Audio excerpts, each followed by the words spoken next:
ناساز ہے. تو مجھے تو وہ یاد آ رہا ہے کہ جب نیب ایک وقت تھا جب نیب نے انہوں نے سوچا کہ جیسے ہمیشہ ہماری دھونس دھاندلی چل جاتی ہے تو اس بار بھی چل جائے گی, تو انہوں نے اس وقت یہ درخواست دی کہ روز ہیئرنگ ہونی چاہیے, 5 times a week ہونی چاہیے.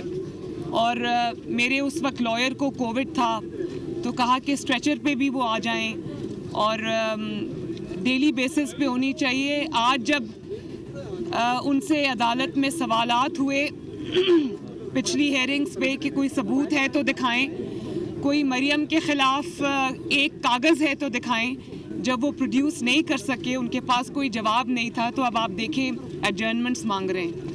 وہی نیب جو ڈیلی ہیئرنگ کی درخواست دے رہا تھا, میری ضمانت کینسل کرنے کی درخواست دے رہا تھا, آج وہ ایڈجرنمنٹس مانگ رہے ہیں کیونکہ ان کے پاس جواب نہیں ہے.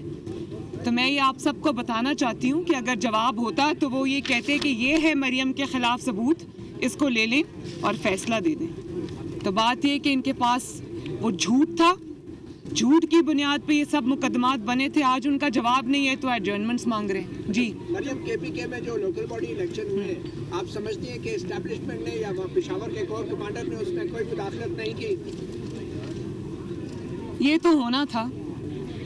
جب اتنی بری آپ کی کارکردگی ہوگی, جب آپ نے نالائکی, نااہلی اور بری پرفارمنس کے آپ نے انبار لگائے ہوں گے, تاریخ میں ریکارڈز توڑے ہوں گے, تو اور لوگوں کی بات تو الگ, آپ کے M N As, M P As آپ کے ساتھ نہیں کھڑے ہوں گے. روز رات کو آپ ٹاک شوز دیکھیں, جو پی ٹی آئی کے سٹنگ ایم این ایز ہیں, ایم پی ایز ہیں, وہ ٹی وی پر کرٹیسائز کرتے ہیں اپنی گورنمنٹ کو. تو میں تو یہ سمجھتی ہوں کہ یہ پی ٹی آئی کے جتنے بھی, اول تو کوئی میرے خیال ہے ٹکٹ لینے والا نہیں رہے گا. پی ٹی آئی کا ٹکٹ جو ہے وہ رسوائی کا ایک سمبل ہے, تو ایک تو ٹکٹ لینے والا کوئی نہیں ہوگا. لیکن جو بھی جن کو اور کہیں سے ٹکٹ نہیں ملے گی اور وہ پی ٹی آئی کا ٹکٹ لے کر جب عوام میں جائیں گے, تو میرا ایک مشورہ ہے ان کو, اور وہ یہ کہ ہیلمٹ پہن کے جائیں عوام میں, کیونکہ عوام غصے میں بھری بیٹھی ہے. جو آپ نے عوام کے ساتھ پچھلے 4 سال میں کیا ہے, جس طرح آپ نے مہنگائی میں ان کو پیس کے رکھ دیا ہے, جس طرح مطلب تاریخی نااہلی اور نالائکی اور ناکامی چاہیے نواز شریف کے دور کی 5.8% گروتھ کو زیر زمین لے کے جانے کے لیے, نواز شریف دور کے 35 روپے کلو آٹے کے 80 روپے کلو پر لانے کے لیے, اور 50 روپے کلو چینی کو 150 روپے تک لانے کے لیے, 100 روپے ڈالر کو 185 تک لے کے جانے کے لیے.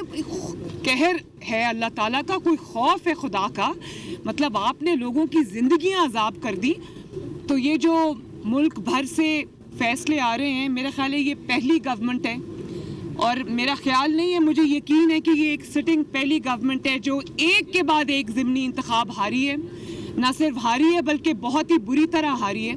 لاہور میں جو شائستہ پرویز صاحبہ جس بائی الیکشن میں جیتی ہیں, اس میں تو یہ لاہور میں سامنا کرنے کے قابل بھی نہیں تھے, اور ایک ٹیکنیکل بہانے کی بنیاد پہ انہوں نے الیکشن سے فرار حاصل کیا, کیونکہ ان کو پتا تھا کہ لاہور کی گلیوں میں جب پی ٹی آئی نکلے گی تو لاہور کے لوگ بڑے سیوی ہیں, وہاں پر ان کو ہیلمٹس پہن کے جانا پڑنا تھا, تو وہ بڑا انہوں نے عافیت سمجھی کہ ٹیکنیکل بہانہ کر کے نکل جائیں.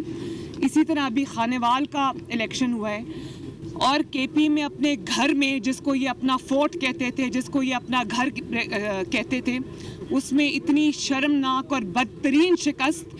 میرا خیال ہے کہ پاکستان کے شہر شہر, گلی گلی, محلے محلے سے, ہر صوبے سے جو فیصلے عمران خان اور پی ٹی آئی کے خلاف آئے ہیں, کوئی عزت والا شخص ہو جس نے عوام پر یہ کیا توڑی ہو, جو عوام کا مجرم ہو, جس کے خلاف فیصلے آ رہے ہیں, کوئی تھوڑی سی بھی عزت والا شخص ہو تو وہ خدا حافظ کہہ کر چلا جائے.